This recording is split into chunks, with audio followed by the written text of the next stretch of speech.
Om Ajnanatimirandasya Jnananjanachalakaya Chakshurunmilitam Yena Tasmai Shri Gurave Namaha. Gopal Krishna Goswami Maharaj ki jai, Srila Prabhupada ki jai. I just speaking so that I can offer my gratitude to Maharaj for all the kindness and love and care and help that he has given to me. I just wanted to share this especially with the Chopati devotees. My first close interaction with Maharaj was in 90s. He had undergone angioplasty, and following that he had a medical disease which I deal with. So he was not very sure whether to get it operated or not. You know, there was a lot of... He wanted to avoid the surgery, especially because he had undergone an angioplasty. So he called me and we had a lot of long discussions. And ultimately, he got convinced that, you know, okay, we will go through the surgery, because I felt the problem was quite advancing. So in those days, you know, Jew was connected with, you know, for medical problems in Hinduja hospital. So ultimately, he decided to go for the best doctor one of the best doctors in India who operates there. So he called me. He said, "You be there during the surgery." Like, I was like wondering, you know, I mean, it's one of the best doctors operating, you know, why am I required? But then, you know, as a seva, I said, okay, yeah, I'll come. So I went there, and the doctor started the surgery. I was inside, and the disease was quite advanced. And even although he was such a good surgeon, he was struggling to get the disease out. And it was taking too much time. The surgery, which would last for about half an hour, 1 hour at the most, was dragging on and on. And 3-4 times he commented, you know, let me just open this up, you know. Means this was a laparoscopic surgery, keyhole surgery, but he said, no, let me just open it up, you know. But because I was standing there, and before I had introduced myself to him, so he was like feeling very embarrassed to open up, you know, because it's like sort of, you know, for a surgeon, it's, you know, it hurts his ego, you know, if he's a laparoscopic surgery and now he has to do an open surgery. So, in fact, it went on for 4 hours. And the doctor had, you know, he's a very busy person. He postponed, you know, during the surgery, he called up his clinic and he postponed all the appointments and everything. And somehow he finished it, you know, and laparoscopically. It was a great job done by him, no doubt. And then as soon as Maharaj came out of the anesthesia, so immediately, you know, he was chanting Hare Krishna. And a little bit awareness came, and he called me and he said, please do nursing prayers for me. So I loudly did nursing prayers to him, and he was very happy. And then I thought, okay, my work is done, operation is done. He says, no, you stay back with me. So I don't trust these doctors. I was like, you know, I mean, in one of the best hospitals, but you know, so I later on realized, you know, his smartness. The reason of him calling me during the surgery was just to ensure that everything goes nicely, you know. And retrospectively, I realized, you know, if I was not there, definitely, you know, the surgeon didn't want to spend so much time on a difficult case and postpone all his other engagements. He would have definitely opened up. So, you know, retrospectively, I could see his, you know, smartness. And then he said, okay. Then I said, okay. Then I canceled my schedules and I said, okay, I'll be with you. And I ensured everything goes nicely. And for 3 days, I was with him. And but during these 3 days, instead of me actually taking care of him, it was more than that, he was taking care of me. He was like, you know, ensuring that I'm comfortable in the room, ensuring that I'm getting prasadam from Govindas and Mahaprasadam and things like that. It was like, you know, it was just an occasion for getting close to Maharaj. And later on, so many times we met, and many times he would very sincerely thank me, thank that you were there with me during the surgery. He remembered that so many times. He told me that.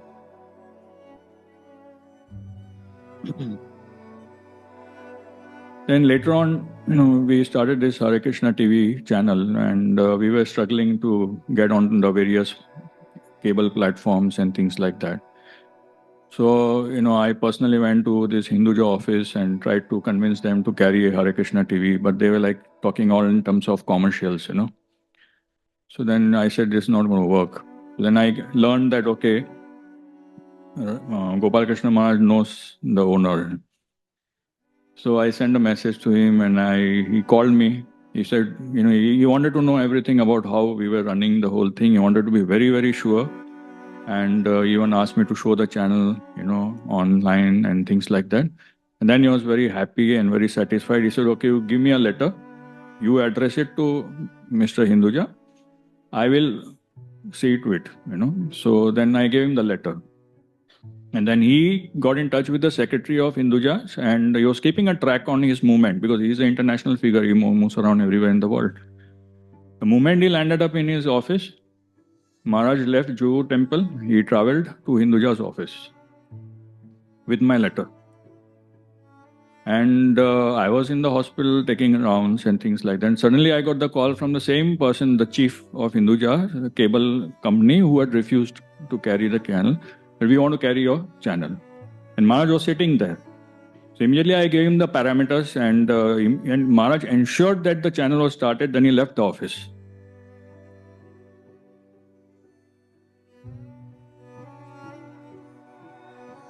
And this first success helped us, then when we go to some other company, we say, okay, Hinduja is carrying, why don't you also carry?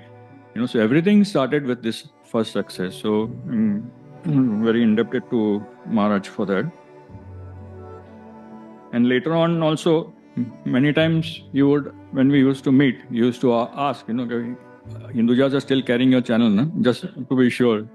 It's not like he was like boasting or anything like that, like, oh, I got it started. He never showed that kind of this thing. He was just wanting to ensure that, the preaching is happening, So then just before the COVID, we had a ICC meeting and ISC and bureau meeting in Ahmedabad.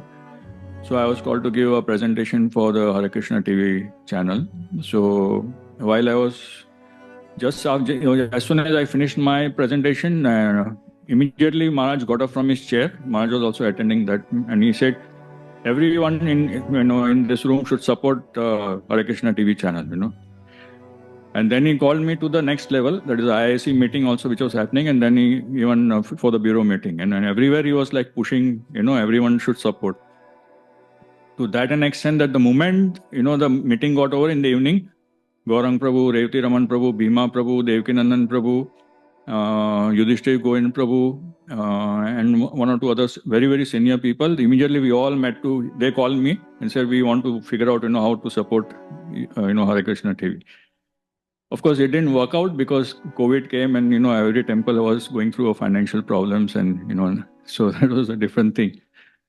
So later on also, many times when Maharaj would meet me, he would very sincerely tell me, I'm really sorry, ISKCON is not doing enough for you, for Hare Krishna TV, It's like, but just that he remembered for me, for that itself, I was very grateful.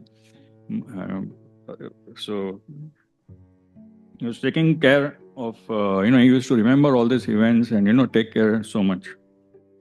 Then during the last Mira Rath Yatra, the Rath was just passing and it just stopped for a few minutes.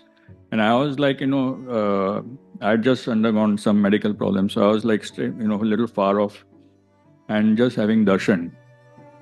And immediately he noticed me. And he called me, told the security, allow me to come inside. So I went very close to the Rath. He told the pujari and he took a whole bunch of bananas, Mahaprasadam, and gave it to me, So I was like quite moved that, even in all this crowd, with all the commotion of Rath Yatra, he noticed me, and so he would always reciprocate in a very grateful way, actually. And often he used to come to Bhaktivan Hospital. He really loved to come to Bhaktivan Hospital. He met the doctors there for any whatever medical consultation. And initial days he didn't have doctor disciples, but later on he had a team in Delhi and all. But still, whatever was discussed there for his medical problems, he would come here and confirm. So many times he would ask me, is this okay or not? Or, many times he would still come and confirm. But ultimately, wherever he wants to take the treatment is a different thing, but he would want to confirm it, But every time he was meet, I always felt that, actually, probably he doesn't need a medical advice from us. It was just that he wants to, give his mercy to us. So that was his gratefulness. He would spend time and, and he would inquire, how are you doing? How is your wife doing? And, how is your project going on and things like that. And this year's February, he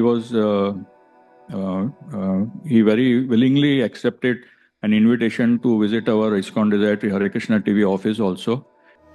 Hare Krishna, Hare Krishna, Krishna Krishna, Hare Hare, Hare Rama, Hare Rama, Rama Rama, Hare Hare, Hare Krishna, Hare Krishna, Krishna Krishna, Hare Hare.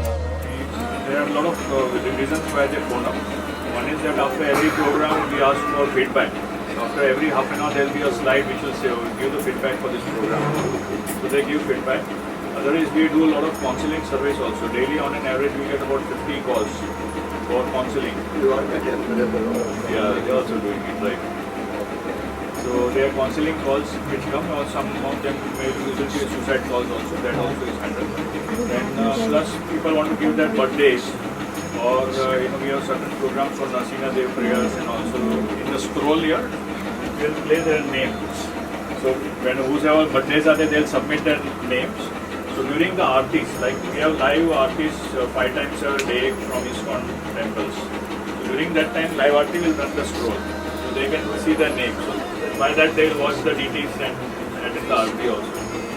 So a lot of that kind of things which are there. And we have some Narsingha Dev programs also. So if people are fundraising we don't do on the TV. On TV it has no advertisement also. It is a totally non-commercial television channel. No ads, 0 ads on this. And we do fundraising like when people call up. So sometimes we ask them, we ask them for if they want to support.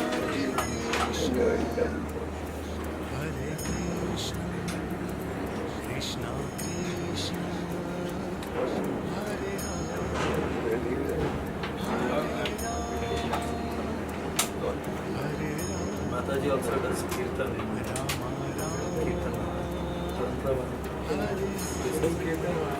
Tomorrow also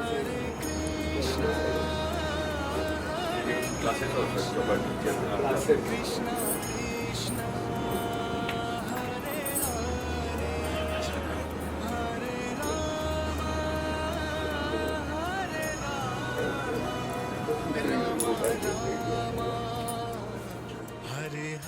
And he came there, he spent so much time with all of us, asking all the details of who is doing, what department is doing what, and how much is the response and things like that. He took a group photo with all of us, and somehow there was a communication problem. His driver was not there, so I was fortunate to drop him to the temple. But again, very nice interactions. And in our office, Hare Krsna TV office, we have disciples from various spiritual masters, and a lot of important services are done by disciples of Gopal Krishna Maharaj. So he was very happy to see all of them. And again, as a mercy, he told me that your leadership is good, that you're keeping everyone happy here, and there's no politics and things like that. And Of course, it's all mercy of and teachings of Radha Maharaj to me. And so from him or anyone else who was in his, close to him, I used to get support very easily. And even Devakinandan Prabhu also, who is very close to Maharaj, he also used to support me. So whenever we are required help, they would go out of their way, give their time, energy, and see that this preaching goes on. So even if I'm not from his, theoretically speaking, from his temple or his initiated disciple or something like that, I'm from different temple, but I never felt there is any kind of a thing, and he was very, very friendly and very, very merciful to me. And wherever he saw that there is a good preaching potential, he has supported always that. So I I'm very thankful to Maharaj, and I beg for his continuing mercy on me. Hare Krishna.